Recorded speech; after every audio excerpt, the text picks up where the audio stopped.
Selamat sore, Halo, selamat sore Mas.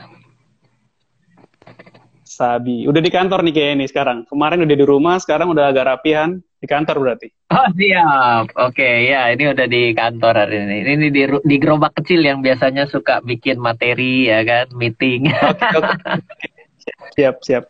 Oke, kita mau nge-remind sedikit buat teman-teman yang baru gabung ataupun yang sudah tadi gabung. Ini sebenarnya tema kedua soal kripto ya, Mas. Kalau kita Ya, ngelihat di obrolan kita pertama itu, kalau nggak salah ngomongin kripto tahan atau jual. Jadi recall sedikit bahwa itu kita bicara soal aspek sejarah dan fundamental ya, ya. Nah, sekarang ya, sebenarnya kita pengen tahu justru setelah dari dapat masukan dari beberapa teman-teman baik yang live ya, ataupun pasca live gitu ya. ya, Sebenarnya dinamikanya sendiri kan juga kita belum sempat bahas tuh. Karena ada beberapa teman-teman di followers opini juga ngerasa bahwa langkah-langkahnya yang justru kita perlu obrolin.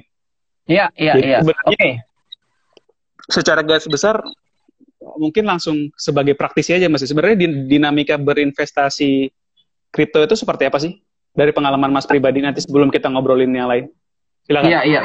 Oke, jadi kalau saya mengenal dunia cryptocurrency itu kurang lebih sekitar tahun 2016, 2016-an ya. Jadi dan pada saat itu masih masih sangat-sangat baru sekali dan saya juga bukan orang yang begitu paham gitu karena melihat ada beberapa kali dimension maka saya mulai mempelajari. Nah, jadi apa yang saya coba untuk garis bawahi bahwa sebenarnya koin-koin yang jumlahnya sudah mencapai ribuan dan bahkan mungkin puluhan ribu ini tentunya ada banyak konsep-konsep baru sehingga koin itu muncul. Nah, kita mungkin sudah pernah bilang bahwa ada yang namanya utilisasi. Jadi setiap koin itu ada utilisasinya dan ada yang memang sengaja untuk mengambil keuntungan akibat ketidakpahaman. Jadi koinnya mungkin tidak benar, koinnya itu mungkin scam dan lain sebagainya. Itu cara lain lah untuk nanti kita bisa bahas membedakan koin yang benar dan tidak benar. Kalau koin yang benar, saran saya kita bisa lihat tidak selalu benar ya, tapi koin-koin yang ada di coin market cap itu biasanya kalau dicari yang 200 atau 300 besar, rasanya masih cukup konservatif. Kalau mau lebih konservatif lagi, carilah yang 10 besar dalam bentuk coin market cap yang ada, market cap yang ada seperti itu. Nah, Boleh boleh sebenarnya disederhanakan dulu nggak Mas? 10 besar koin market cap itu seperti apa? Mungkin ya, mungkin jadi kita pakai bahasa yang lebih awam dulu. ya, kalau coin market cap itu artinya adalah setiap koin itu kan pada akhirnya ada harganya ya. Nah, ada harga dengan ada nilai jumlah koin yang beredar. Mungkin disebut dengan banyaknya koin yang beredar. Nah, itu kalau dikalikan menjadi market cap. Nah, misalnya kalau kita melihat yang namanya Bitcoin, Bitcoin itu adalah yang market cap-nya terbesar karena jumlah jumlah populasinya dengan dikalikan dengan harganya juga yang mahal sehingga ya itu menjadi market cap yang paling tinggi dari crypto aset itu ya si Bitcoin itu. Yang kedua itu adalah Ethereum gitu ya. Lah, Oke. lalu yang ketiga itu namanya adalah apakah Binance atau Tether pada saat ini antara dua Tether dan Binance. Kalau Tether itu adalah USDT, kalau Binance BNB gitu ya. Nanti kita merangsek lagi ke nomor 5 mungkin ada Doge juga ada di 10 besar, ada Ripple. Nah, itu adalah koin-koin yang mungkin boleh dibilang hari ini well known lah. Kalau kita bicara koin, ada koin yang sudah terdistribusi. Jadi pemiliknya yang punya koin-koin besar itu sedikit dibandingkan koin-koin itu dipegang oleh publik.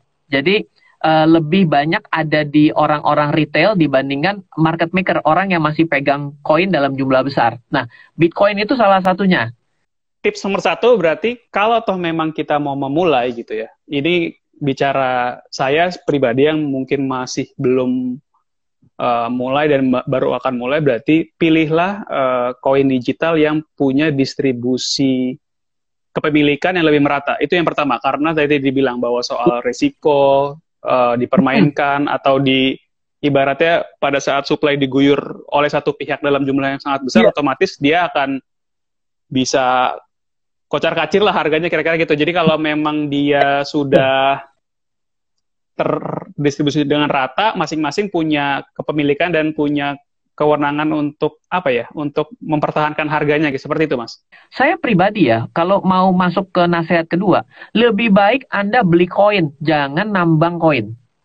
Ketika kita menambang koin, itu sebenarnya kita melakukan investasi di awal. Ya. Saya sebagai individu yang punya uang, anggaplah tabungan 5 juta gitu ya. Ya.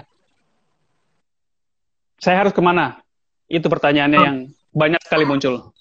Ya, jadi ketika kita itu pingin membeli koin, maka kita itu perlu memilih exchange, tempat tukar koin.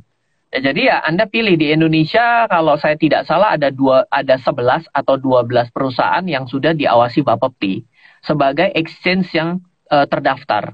Nah, silakan Anda memilih dari exchange tersebut. Ya, perhatikan pada beberapa tips ketika Anda memilih exchange. Satu, itu adalah aplikasi, bisa diakses secara sesuai keinginan Anda. Yang kedua ya, menurut saya, itu perhatikan fee. Fee-nya itu adalah fee dari transaksi dan juga fee penarikan. Karena ada fee transaksinya kecil, penarikannya besar.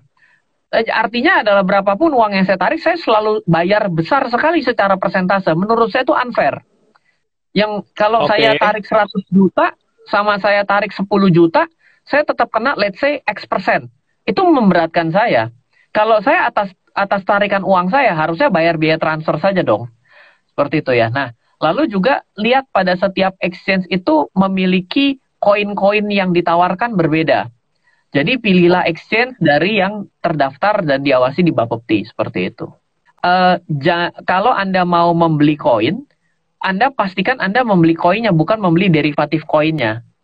Salah satu cara untuk memastikan Anda itu punya koinnya adalah ketika Anda membuka pada akun tersebut, Anda dikasih wallet. Modal itu menjadi penting nggak sih, Mas? Karena uang dengan, anggaplah kita bicara tadi gold 2.0 gitu ya, Bitcoin. Harganya yang nggak seberapa, uangnya yang nggak seberapa, tapi harganya udah kayak dapetnya cuma 0,0000 sekian gitu. Berarti penting ya untuk kita mendapatkan cap tertentu untuk tabungan untuk baru kita masuk, atau sebenarnya dalam jumlah berapapun? Ya, kalau ini kembali lagi ke teori investasi ya, adalah suatu pemahaman investasi. Jadi menurut saya sih, kita kan tidak dilahirkan dengan rezeki yang sama dan kemampuan yang sama gitu ya. Dan pendapatan kita datang dari arus income yang berbeda-beda, saya dan siapapun yang hari ini ikut. Jadi kalau saya bilang sebenarnya mulai dari nilai berapapun, kripto itu ya oke-oke saja. Toh kalau Anda taruh contoh saya logika begini. Secara statistik, cryptocurrency contohnya Bitcoin itu dalam tahun 2013 ke tahun 2021 rata-rata kenaikan 900%. Dan ada 2 tahun dari rentang tersebut itu membuat orang dalam 1 tahun rugi 75%. Kalau Anda taruh sedemikian besar pada kripto ini dan ternyata Anda dapat pada tahun keberuntungan, yaitu naik 9 kali lipat, saya rasa semua orang akan bisa menerima. Jangankan naik 9 kali, naik 3 kali aja udah senang gitu.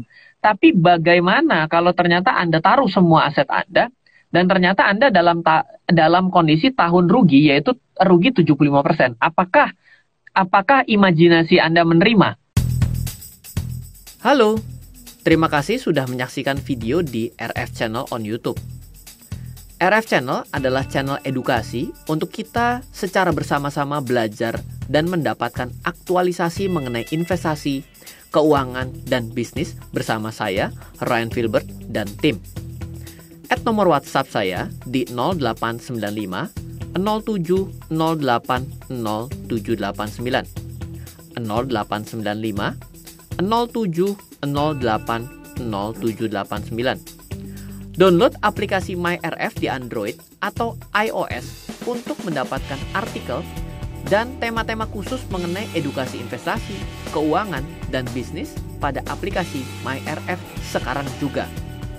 Setiap bulan, saya bersama dengan tim memiliki kelas, mulai dari belajar trading dengan analisa teknikal, yang strateginya bisa Anda terapkan pada seluruh market, mulai dari saham, forex, hingga cryptocurrency, atau kelas investasi saham bernama Fundamental Camp.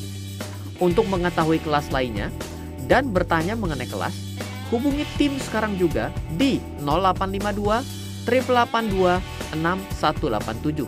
Sekali lagi, 0852 882 6187. Semoga terus bermanfaat. Dari saya Ryan Filbert, salam investasi untuk Indonesia.